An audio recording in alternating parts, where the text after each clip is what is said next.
what is the correct structure of a system of philosophy? This is a question that is just one question in the overall topic of what the best approach to philosophy is, which I'm covering right now. And in this topic of the best structure, what I'll do is I'll turn to the history of philosophy and trace 4 moments in that history where different structures for thought are elaborated or presupposed, kind of. And I'll identify them with Aristotle, Aquinas, Hegel, and you could say Heidegger.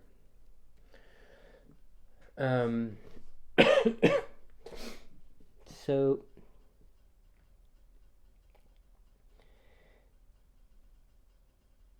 in a lot of ways, Aristotelian philosophy is the archetype of philosophy. For those who don't necessarily know this, like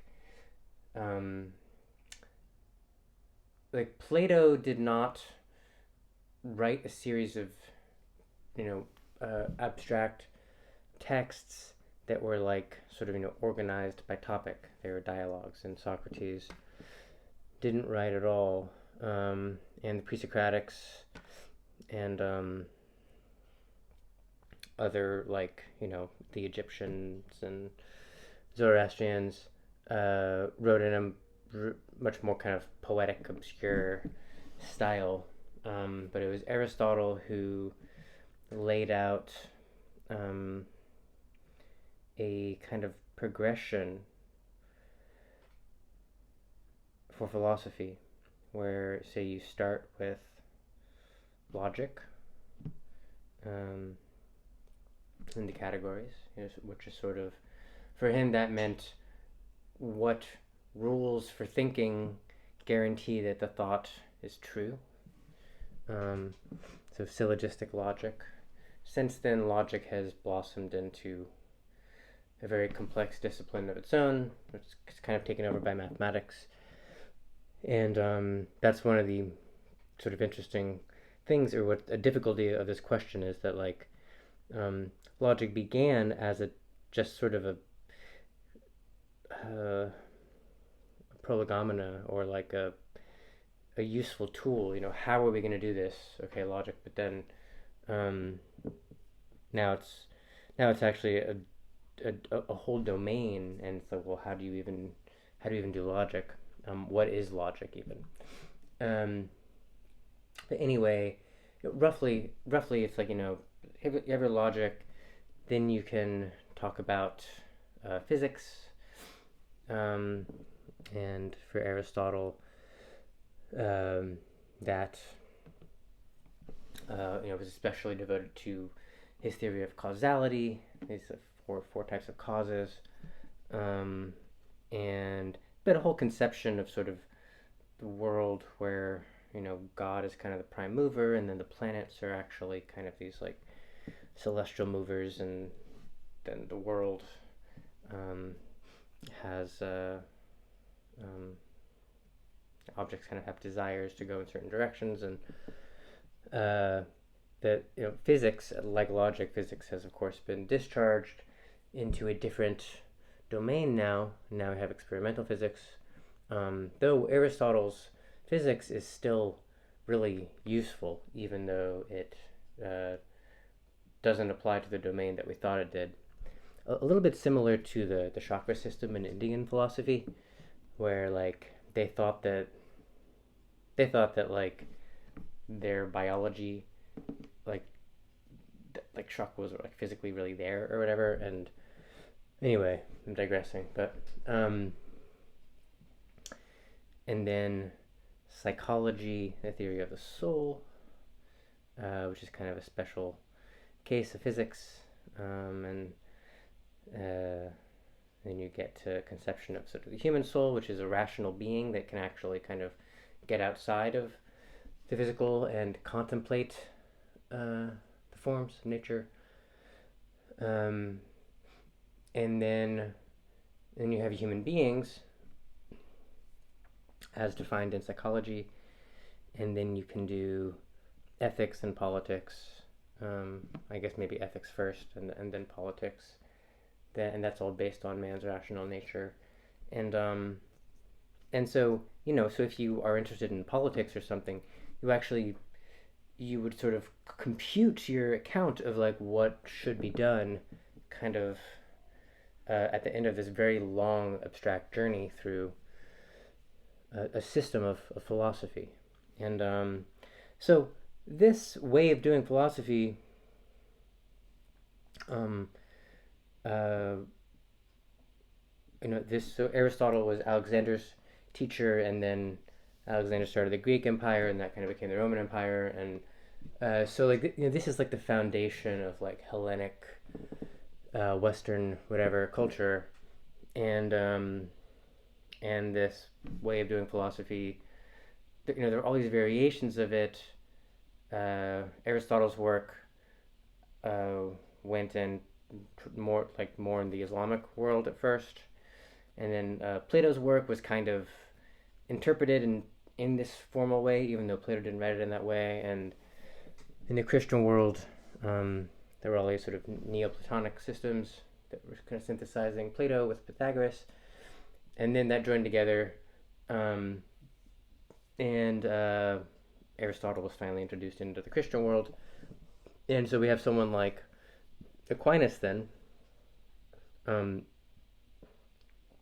this applies to everyone before him too, really, where once you have the Abrahamic faiths, say Islam or Christianity, also Judaism, stuff like Maimonides, there's this kind of return of religion into the philosophical horizon, where basically there is a field that philosophy isn't allowed to touch, and that is divine revelation and prophecy and scripture and so forth. And before the birth of philosophy, that's just kind of what philosophy was. It was just part of religion. But once philosophy really gets kind of it coalesces, then as a sort of push forward, there's this sphere, the divine sphere, where there is only really theology and mysticism, and the source of those truths for a medieval theologian is not reason. It is scripture, revelation, and dogma. Right? Like, dogmas are decided upon by councils that are take their authority from God, and but you're not using logic to arrive at those truths. So that changes things, because then God isn't part of the philosophical system, and arguably that's a huge advance, and it actually kind of makes room for things like the Copernican Galilean revolution, where these new modes of prophecy are not divine visions or ecumenical councils, but are scientific insights, which might go against a preconceived horizon. And so that actually opens up a space for the scientific revolution. And I'm kind of skipping over, like Spinoza and Leibniz and this kind of like hyper rationalism that, well, I'm actually just going to skip over it. But I'll get to it in a different context.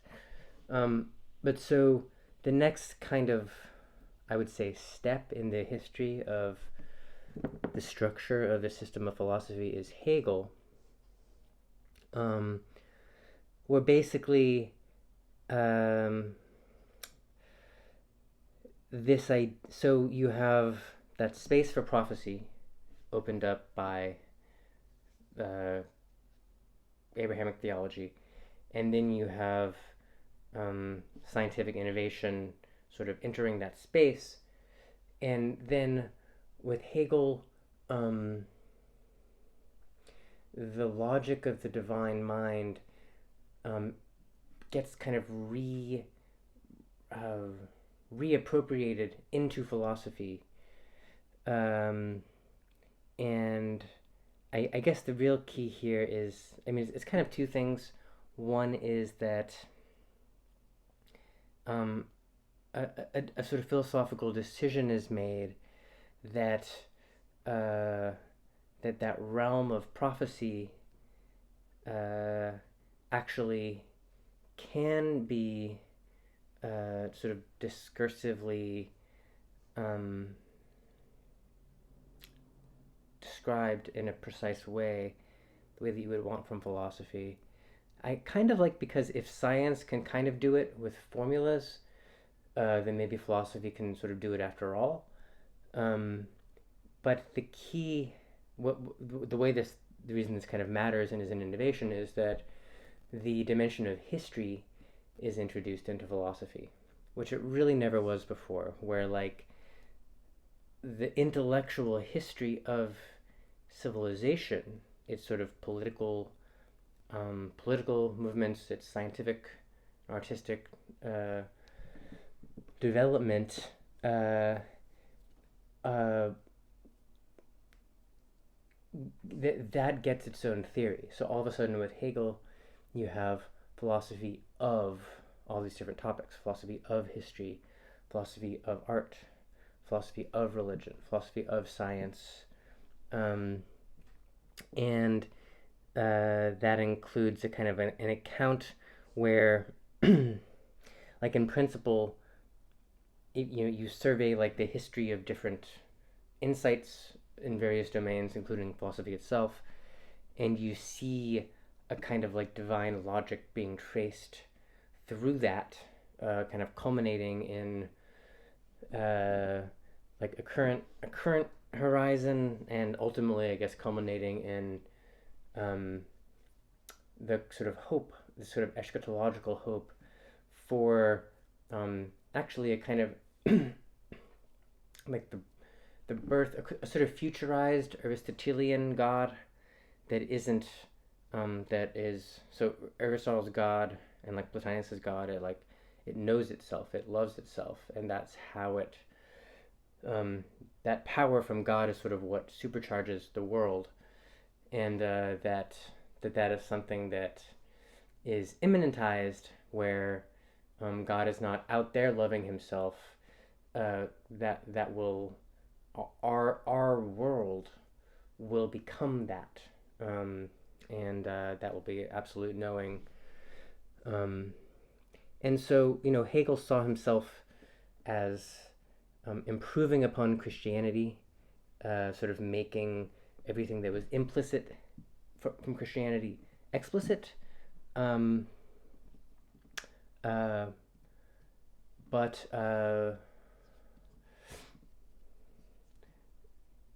that that's a heretical approach to Christianity, and it is sort of a return of Gnosticism. I guess I won't get into that too much either, but anyway, we'll say, so that's the third approach, and then of course there is kind of the Heideggerian deconstructionist, sort of like Nietzschean, this kind of general field of thought that becomes very suspicious towards the concept, towards Hegel's his sense of there being a telos, there being this kind of narrative, this rationalist narrative, as well as the idea that that mind can sort of perfectly interpenetrate matter, and generally speaking, my approach. So anyway, those are four different approaches to the structure of philosophy. And a decision of mine, which I'll get to or defend or whatever, explain in another video, is integralism. Where basically it's a decision to not rule anything out and to instead sort of put different approaches to philosophy throughout world history into a sort of productive discord with one another. Not just discord, but resonance and discord. And so that is why Transcendental Kabbalah basically has all of this in it. So there is an Aristotelian sort of region of it, there's a theological region of it, there is a kind of region of addressing philosophy of art and philosophy of history and philosophy of music. And then there's a kind of region that is more kind of pure kind of theory fiction or whatever, pure poetry. And that's kind of where it spins off into music and art. Not the theory of them, but the practice of them. And so my proposed answer to this question of the correct structure of philosophy is that it is sort of an Aristotelian, Aquinasian, I don't know what that adjective is. Thomist, sorry. Aristotelian, Thomist, Hegelian, Heideggerianism. And that this is, maybe that just sounds like, oh, you just want to have it all. But the reality is that each of those innovations, supposed innovations, takes with it a presupposition that's even defended, but just kind of like rationalized, that it has overcome, that it is an improvement upon the previous view, which is no longer necessary. But those are never convincing, and like when you examine any of these views closely, you just see these big gaps where they're trying to sort of posit that like this new earth, there's this new approach that's better, but it's really just a historical contingency. So if one wants to be genuinely honest in structuring a system of philosophy, which is, I guess, another principle of mine, intellectual honesty, as well as integralism, then you have to just sort of keep these options in mind and construct a system that has a place for all of them.